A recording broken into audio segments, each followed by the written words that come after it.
Hey playa, did you ever want to ask someone out on a date only to hold yourself back because you felt like it might just end up being too expensive? Maybe you wanted to go watch a movie with them or go out for a nice romantic dinner, but then you looked in your wallet and realized you're broke as hell. Don't worry, I'm going to share a few secret tips that's going to allow you to confidently ask them out while also creating a magical date night experience for free. Typically, when we think of the average date, they usually fall into one of three categories: food, entertainment, or some type of activity. And that plays out as maybe going to a restaurant, taking them to the movies, or doing something fun like bowling or rock climbing. And each of these things, while great date ideas, can be kind of expensive. So what you really want to start doing is thinking of free activities that exist around you that you can build up hype for. Building up hype is going to be the key piece here, because just simply mentioning something and then kind of letting it be isn't really going to get them all too excited. You want them to be in the state of mind that this free activity is something that they're really going to enjoy. Hey, any ideas for our date on Friday night? Definitely. Since it's our first date though, I really want to see how we get along. So, alright, I have a really fun idea. I want to take you to this festival that I've gone to in the past years. Trust me, they have the best greasy food ever, and the music is so bad we can just sit there and make fun of it all day. What do you say? Greasy food? I'm down for that. Is this gonna be like a bunch of old men up on stage reliving their youth and playing a bunch of classic songs really badly? Because if it is, this is gonna be so much fun. The hype you build around an experience is what's gonna make it really stand out for them. If they see that you're super excited about it, that's gonna rub off on them. They're gonna start to be curious as to what's gonna be so much fun about it. And this is where you need to start to get a bit creative. Look for local things around you that are free. Maybe it's a festival in your area, or something's happening in the park, or there's a sports game playing, you can go watch with them. Think of all the different things that are just happening out in public and really build that hype. If you really want to take them out to eat though, and you got nothing in your wallet, stop thinking about restaurants and fast food places as ways to impress them. Start thinking about taking food from home and having yourself a little picnic in the park.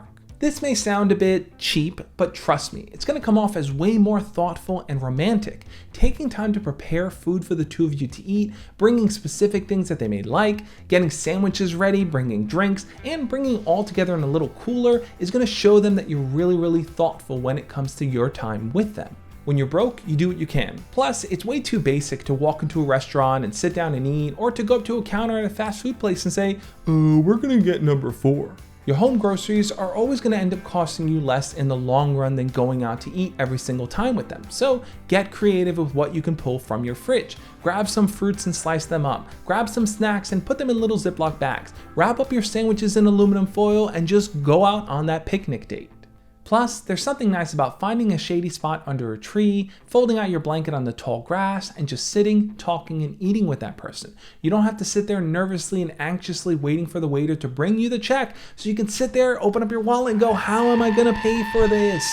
And I have to say this because it's perhaps the most important piece of advice I'm gonna give you here.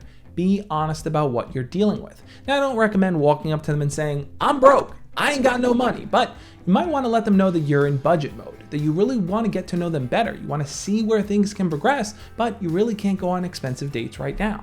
This is going to help save you time and heartbreak, because if you pretend like you have money to do these things, if you're struggling and bending over backwards just to impress this person, that's the standard you're setting for them. So if you dip below that standard, they're going to be all like shocked Pikachu face and not really know how to respond. Also, you avoid investing in someone that may be a little bit more high maintenance than what you can actually offer. Instead, you're going to attract people that are more down to earth, that understand where you're coming from and are willing to work with you in that level. Those bands at the festival last week were horrible. I had such a good time. What do you want to do next week? I could not agree with you more. I had such a good time with you and I definitely want to go out again, but right now I'm in a spot where I'm trying to save up a bit of money, but I had a really awesome idea. So I pack the best picnic basket ever. The question really is, do you like peanut butter and jelly sandwiches? Oh, okay, well, thanks for being honest with me. And the answer is yes, as long as you cut the crust off. Do I cut the crust off? Of course I did. Mental note, cut the crust off. Now, if the person you're talking to has a totally different concept of how dates should work out, that's okay too. Everyone has different preferences and perspectives on what dates should look like. Here's an example. My friend asked this girl out on Tinder on a super casual date, a walk in the park, time to get to know each other and just talk, but she flat out told him, yeah, I wear heels on dates and I'm not gonna walk on grass in heels. So if you wanna go out on a date with me, ask me out to a restaurant and we can do that. Now look, it might have come off kind of strong, but she was being forward about what she wants. Both of them have different perspectives of how a first date should go, and that's okay. ultimately, the best thing you can do is to try to find someone that accepts you for you. So if you're in a place where you don't really have a lot of money, that's okay. You could still provide an amazing date experience that doesn't cost anything. Actually, oh, found $1. I'm rich. Okay, anyway. On that note, guys, I'll catch you next time. As always, love and peace.